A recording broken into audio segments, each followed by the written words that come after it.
Hi, my name's Dyane Harwood, and I live in Santa Cruz, California, and I am 54 years old.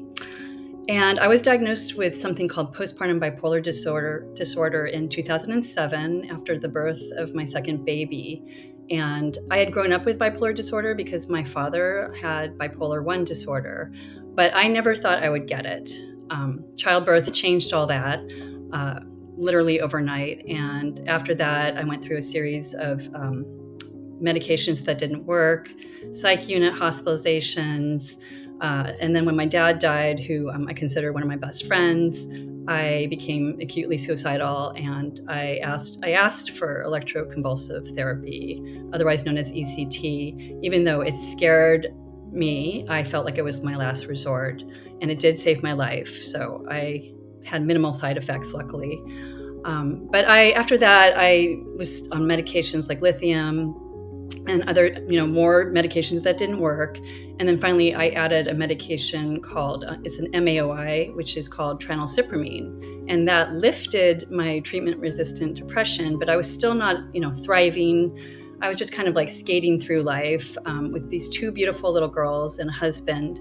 And I just knew, I felt pretty hopeless. Like I was functioning, but I wasn't suicidal. And I just, didn't think that I would ever really achieve my dreams.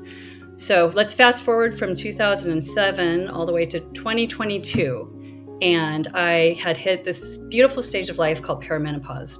And I got a big belly, which I did not look like because a lot of people were asking me if I was pregnant. And I was not pregnant. So a friend of mine told me she had started something called the keto diet. And just on a whim, I Googled it, and I was a vegan at the time, and I didn't think I could do it as a vegan, but something in me just thought, okay, I'll just Google it. So I did, and I saw that you could do vegan keto. And then lo and behold, I saw you could do a vegan ketogenic diet for bipolar disorder, and I was blown away. I could not believe it.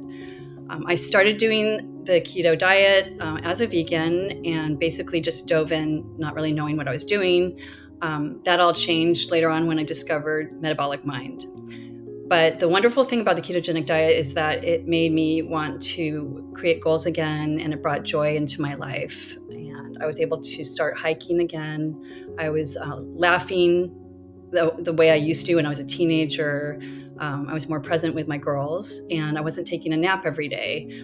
There were so many different side effects, great side effects from doing the ketogenic diet as a vegan. So I am so grateful I found this. And I do still take my medications, but they're at lower doses. And my goal is to eventually be able to taper off of those. But that's not going to be for a while. And that's fine. That's fine, because I'm so much happier now. If someone came to me with a psychiatric condition and wanted to see if the keto diet was right for that person, I would say that you have nothing to lose, with the caveat that, but make sure you're getting supervision from a doctor or another health professional who has experience using a ketogenic diet for mental health.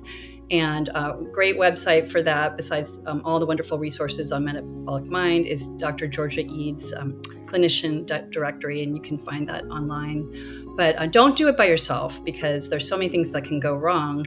And you can find nutritionists who could help you. You can find therapists. It doesn't have to be a psychiatrist per se, although that is preferable. You have nothing to lose and everything to gain.